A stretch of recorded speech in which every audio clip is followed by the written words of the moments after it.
Hello friends, कैसे हैं आप सब। स्वागत है आपका हमारे नए यूट्यूब चैनल पे।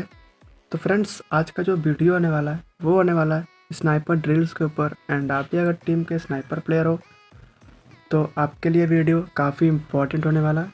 तो गाइज़, अब तक आपने चैनल को सब्सक्राइब नहीं किया तो सब्सक्राइब कर दें, बेल आइकन को ऑन कर दें ताकि हमारा अगला वीडियो आप तक पहुंच सके। एंड अपने स्नाइपर टीममेट्स को ये वीडियो भेज दें ताकि उसे भी इस ड्रिल्स के बारे में पता चल सके। तो गाइज़, चलिए शुरू करते हैं बिना टाइम वेस्ट किए हुए।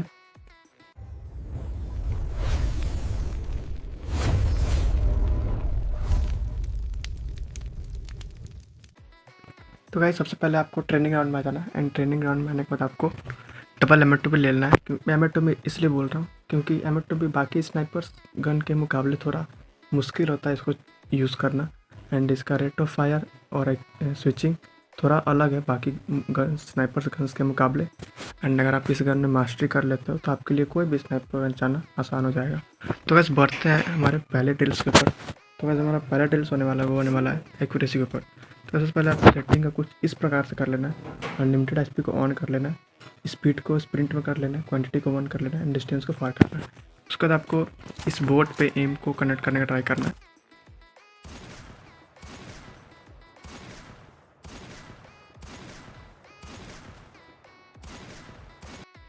तो वैसे इसके बाद बढ़ते हैं सेकेंड ड्रिल्स के ऊपर जो कि एक्यूरेसी के लिए होने वाला है।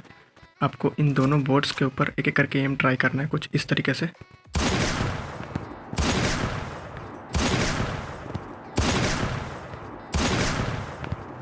तो गाइस, ये थी हमारी 2 ड्रिल्स एक्यूरेसी के लिए। एंड आपको इन दोनों ड्रिल्स को डेली 10 से 15 मिनट के लिए करना है। उसके बाद आपकी एक्यूरेसी काफ़ी अच्छी हो जाएगी। तो गाइस, इन दोनों ड्रिल्स के बाद जो हमारा तीसरा ड्रिल्स होने वाला है वो होने वाला है स्विचिंग के ऊपर। तो गाइस, कभी कभी आपने देखा होगा आप जब बंदे के ऊपर एम कनेक्ट करते हैं तो आपका फायर नहीं होकर डायरेक्ट गन स्विच हो जाता है। जैसे कि मैं आपको बता रहा हूँ, कुछ इस तरीके से आपका होता होगा, कुछ इस तरीके से गाइस आपका होता होगा, आपका फायर नहीं होता एंड गन स्विच हो जाता है। तो गाइस, इसके लिए आपको सबसे पहले तो स्टेबल रहना काफ़ी ज़रूरी है। क्योंकि गाइस, सबसे पहले आप फायर कर लो, उसके बाद आप स्विच के ऊपर बटन को क्लिक करो। इस चीज़ की प्रैक्टिस करनी है आपको गाइस। करीब तकरीबन 10 से 15 मिनट आपको ये करना है। क्योंकि गाइस, आप कुछ सोचो कि जब आप एम ही कनेक्ट नहीं कर पाओगे तो आप गन स्विच करके क्या करोगे।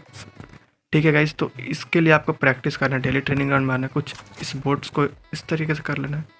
एंड उसके बाद आपको एम को कनेक्ट करना है। पहले फायर करना है, फिर स्विच करना है, फिर स्कोप करना है। पहले फायर, स्विच, स्कोप। आपको इस चीज़ को धीरे धीरे करना है, ना कि कुछ इस प्रकार से करना है।